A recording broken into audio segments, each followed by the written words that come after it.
Primary is playing out right now. It is Super Tuesday, and people in 14 states cast their votes today. Some big implications for the final four major candidates. The race appearing to be narrowing between Joe Biden versus Bernie Sanders.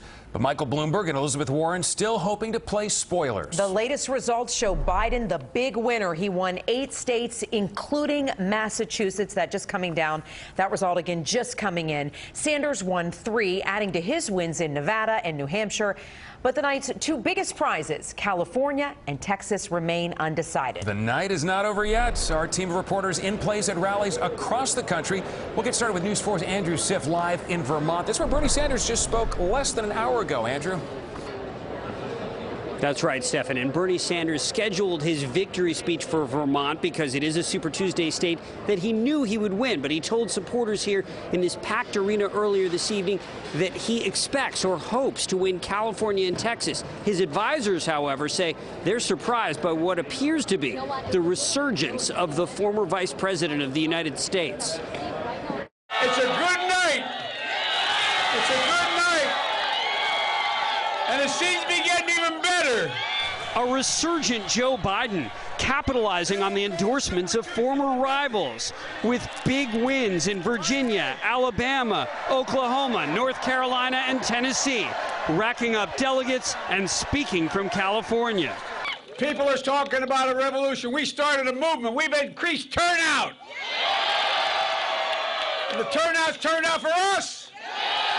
Tonight, I tell you with absolute confidence, we are going to win the Democratic nomination. But Bernie Sanders, who hoped for California and Texas wins, captured his home state of Vermont and picked up plenty of delegates across the country, telling his supporters the fight is only beginning. We are not only taking on the corporate establishment, we're taking on the political establishment.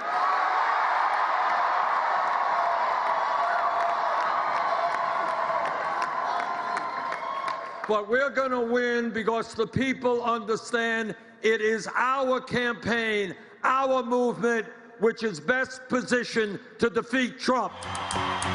Meanwhile, Sanders' closest competitor for the progressive wing of the party, Elizabeth Warren, unable to win her home state of Massachusetts. But she told supporters in Michigan to vote their hopes and dreams next week and not to lose faith. I know results will still keep coming in through the night. But what I see happening is a lot of folks trying to turn voting into some complicated strategy. You know, pundits, friends, neighbors are all saying you have to second guess yourself on this. Warren speaking in Michigan, where there's now a big primary next Tuesday night. Bernie Sanders and Joe Biden already have plans to visit that state in the coming days. We're live in Essex Junction, Vermont. Andrew Siff, News 4 New York. All right, Andrew, thank you. Meanwhile, a disappointing night for Michael Bloomberg. He only won 1 territory, American Samoa, and its 4 delegates, despite spending nearly $500 million. But he did get 15% in some states, which allowed him to win some delegates. News 4's Melissa Russo is at the Bloomberg watch party in West Palm Beach, Florida. Melissa, where does he go from here? Natalie, I think they're going to figure that out. His campaign manager saying they'll be reassessing tomorrow, but definitely, as you mentioned, some disappointment in Bloomberg land tonight, especially after underperforming in some of the states that this campaign really prioritized, like Virginia and Oklahoma. And despite winning just 1 first-place showing in American Samoa, Bloomberg says he's gunning for Trump. Well, hello, Florida. 2 miles from Mar-a-Lago tonight, former Mayor Mike Bloomberg kept his focus on Trump. Unlike the president, I didn't come here to golf. I came here because winning in November starts with Florida. Bloomberg is projecting confidence while also warding off questions about whether staying in this race will only damage Joe Biden and help Bernie Sanders. Bloomberg's message tonight: it's still early. We have the record and the resources to defeat Trump in swing states the Democrats lost in 2016, like Florida. I know we can do it, and you know who else knows it? Donald Trump.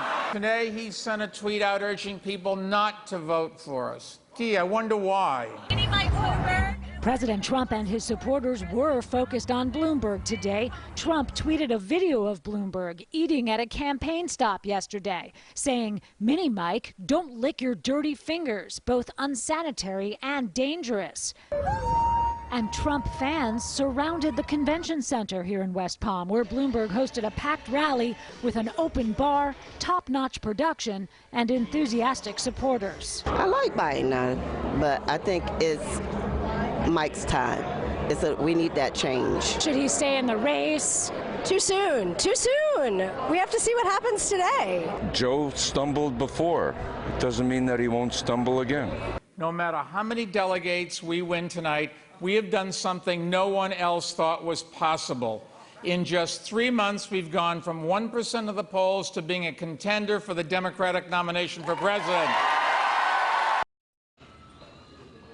But now, with Joe Biden's resurgence, former Mayor Michael Bloomberg's rationale for getting into this race late back in November, that there was no viable moderate in the race, is a much harder case to make. We're live in West Palm Beach in Florida, which votes in its Democratic primary in 2 weeks from now. Melissa Russo, News 4 New York.